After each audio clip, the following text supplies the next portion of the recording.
अस्सलाम वालेकुम नाजरीन, मैं ज़ाहिद महमूद और आप देख रहे हैं ग्रीन पाकिस्तान।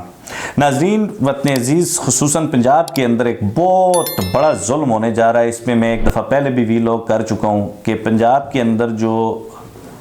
जितने भी स्कूल्स हैं, सरकारी स्कूल, गवर्नमेंट स्कूल, उनको प्राइवेटाइज़ किया जा रहा है और असातिज़ा को हवालात और जेल और उनको मारा पीटा भी जा रहा है। लेकिन ये मसला सिर्फ असातिज़ा का नहीं है, ये उन गरीब वालिदैन का भी है जिनके बच्चे गवर्नमेंट स्कूलों में पढ़ते हैं। तो ये अब ये प्राइवेटाइज़ कर क्यों रहे हैं, उसकी एक मेन जो वजह मुझे समझ आई है कोई भी बशर पाकिस्तानी समझता है कि ये स्कूलों के ऊपर तवज्जो नहीं देते, हॉस्पिटल्स के ऊपर तवज्जो नहीं देते,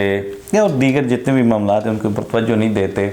स्याह सफ़ेद के मालिक जो हैं, क्योंकि ना तो इनके बच्चे प्राइवेट स्कूल में पढ़ते हैं, ना इनका इलाज जो है वो सरकारी अस्पतालों में होता है, और ना इन्हें दीगर सरकारी दफातर में धक्के खाने पड़ते हैं। तो इस वजह से उनको पता ही नहीं है कि एक आम आदमी की ज़िंदगी क्या है। तो मैं नाजरीन, एक ख़ातून मुझे मिली, तो वो चूँकि बाज़ लोग जो हैं वो मीडिया पे नहीं आते या आ नहीं सकते, मतलब बाज़ फैमिलीज़ मीडिया पे आना अच्छा नहीं समझते, तो वो ख़ातून उन्होंने मुझे कहा कि अगर मुझे इजाज़त मिले तो आप मेरा इंटरव्यू लें, मैं कुछ कहना चाहती हूँ। तो बहरहाल उनको इजाज़त तो नहीं मिली,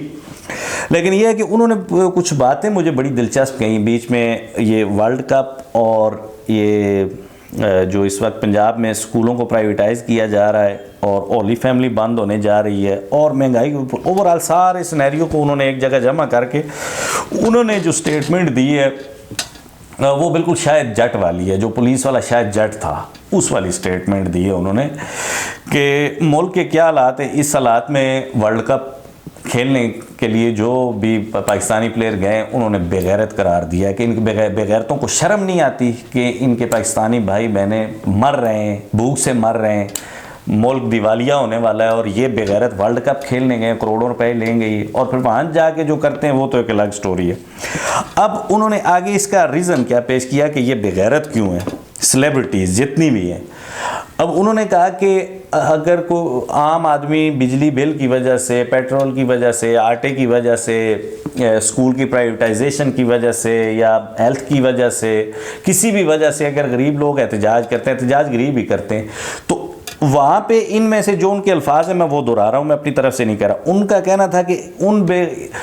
उन एहतजाज के अंदर अगर इन बेगैरतों में से कोई भी हो, कोई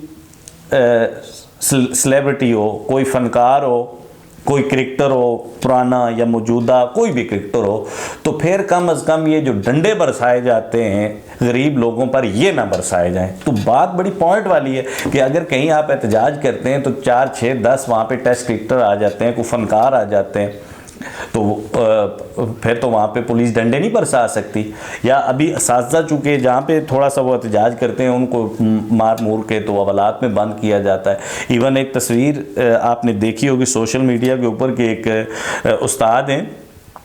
उनके यहाँ पे भी शायद जूतों का निशान है और यहाँ 2 जगह पे जूतों का निशान है। तो ये उस्तादों के साथ जो कौम, जो रियासत ये सलूक करती है, तो फिर वहाँ पे लिटरेसी रेट जो है वो 3, 4, 5% से ऊपर नहीं जाता। मैं प्रोफेसर इशफाक अहमद, अल्लाह ताला उनको गरीक रहमत करें, उनका मैं एक वाक़या सुनाता हूँ, शायद जर्मनी का था या जापान का, मुझे एग्जैक्टली याद नहीं, लेकिन मुल्क से बाहर उनका किसी वजह से हो गया चलान, तो वो चलान बर वक्त उन्होंने नहीं भरा, ट्रैफिक चलान,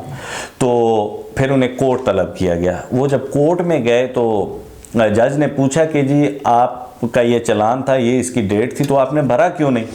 तो आगे से उन्होंने जवाब दिया कि जी मैं चूँकि टीचर हूँ, उस्ताद हूँ, तो यहाँ पे मेरे कुछ लेक्चर थे, मामलात थे, तो इस वजह से मैं चलान नहीं भर सका। ये बात उन्होंने कंप्लीट की, लेकिन ये जज ने कंप्लीट होने नहीं दी। जब उन्होंने ये कहा कि मैं एक टीचर हूँ, तो जज खुद भी खड़ा हो गया और पूरे कोर्ट में जितने लोग बैठे थे, कोर्ट का स्टाफ, वकला जो इनके साथ, सब खड़े हो गए। जज ने कहा कि टीचर इज़ इन कोर्ट, कि एक उस्ताद अदालत में खड़ा है, तो सब लोग एहतराम में खड़े हो गए और फिर उनका जुर्माना जो है या चलान जो है वो माफ़ किया गया और छोड़ दिया गया। तो उसके बाद प्रोफेसर इशफाक अहमद ने कहा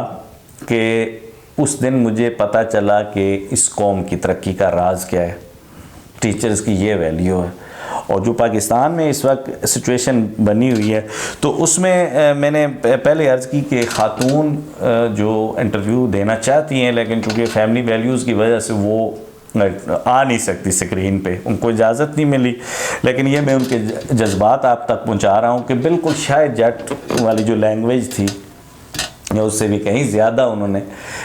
इस्तेमाल की कि इन बेगैरतों को, जितनी भी सेलिब्रिटीज़ हैं, अगर इनके अंदर गैरत हो तो ये पाकिस्तानी कौम के साथ खड़े हो सकते हैं। स्कूल प्राइवेटाइज हो रहे हैं, वहाँ खड़े हो सकते हैं। हेल्थ का इशू है, वहाँ खड़े हो सकते हैं। आटे की लाइनों में लग के